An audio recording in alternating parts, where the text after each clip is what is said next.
Hello hello friends, कैसे हो आप सब।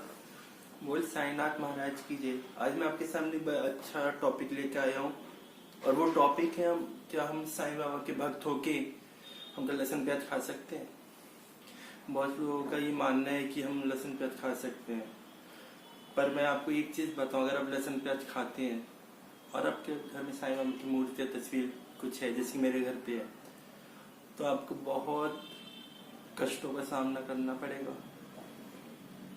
बहुत मुश्किलें आ सकती हैं, क्योंकि हम साईं बाबा को दत्त भगवान का अवतार कहा जाता है। दत्त भगवान वो है अत्रि और माता निसुया के पुत्र।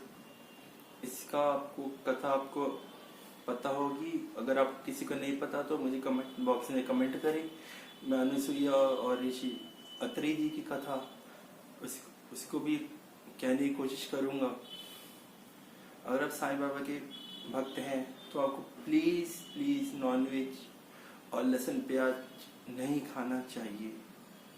और ज़्यादा से ज़्यादा अगर किसी को ये नहीं पता हो कि लहसुन प्याज कैसे बना है तो वो भी मैं आपको बताता हूँ। जब समुद्र मंथन हुआ, भगवान धन्वंतरी अमृत कलश लेके आए, उसमें से अमृत था और जिसको असुर और देवों ने सागर का मंथन करके निकाला, तो इस अमृत कलश को असुरों ने छीन लिया और छीनने के बाद असुर गए। तो जैसे ही असुर उसको लेके भागे तो देवताओं के मन में शंका हुई, अगर ये अमृत कलश देवताओं को तो मिला नहीं, असुर लेके भाग गए, हमारी तो सारी कुछ मेहनत रहा ही नहीं। तो भगवान विष्णु से प्रार्थना की और भगवान विष्णु ने बड़ा सुंदर मोहिनी रूप लिया और जाके असुरों के सामने सम्मुख खड़े होकर और उनसे कहा कि असुरों, मैं तुम्हारी एक सहायता कर सकती हूँ। उन्होंने पूछा क्या?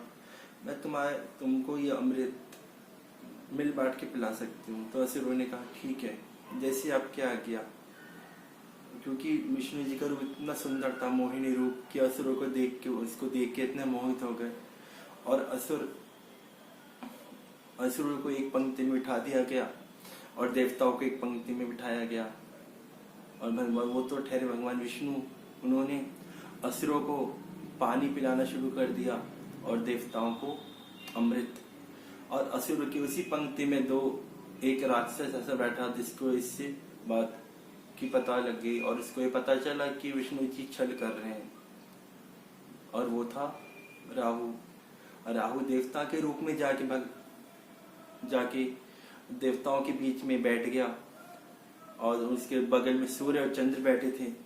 जैसे ही मोहिनी अवतार में भगवान विष्णु अमृत पिलाते हुए सूर्य चंद्र के सम्मुख आए और जैसे ही उस राहु के पात्र में अमृत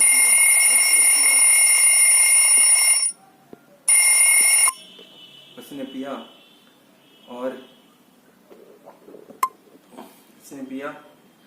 और उस अमृत को पीते उनको ये पता लग गया कि ये तो असुर था, इसने छल से अमृत पिया है।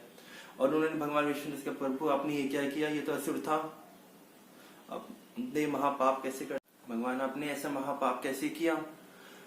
तो भगवान विष्णु ने तभी अपना सुदर्शन चक्र चला दिया और राहु का सिर धड़ से अलग हो गया, क्योंकि उसने अमृत पी चुका था और आधा अमृत उसके मुंह के अंदर जा चुका था। और जैसे ही उसके गले तक अमृत पहुंचा, भगवान ने अपना सुदर्शन चक्र से इसका धड़ से अलग सर कर दिया और जो अमृत धरती पे गिरा इसका क्या बन गया? लहसुन। और जो रक्त गिरा उसका बना प्याज। इसलिए और जो हड्डी गिरी इसको लहसुन और प्याज दोनों का। और कहा जाता है भगवान को इसलिए लहसुन प्याज का भोग नहीं लगाना चाहिए। अगर आप साईं बाबा को भगवान मानते हैं तो कदापि हमें भगवान साईं बाबा को लहसुन प्याज का भोग नहीं लगाना चाहिए। मैं आपको एक और बार कह रहा हूँ, मैं पहले भी एक वीडियो बना चुका हूँ, इसीलिए प्लीज ट्राई टू अंडरस्टैंड।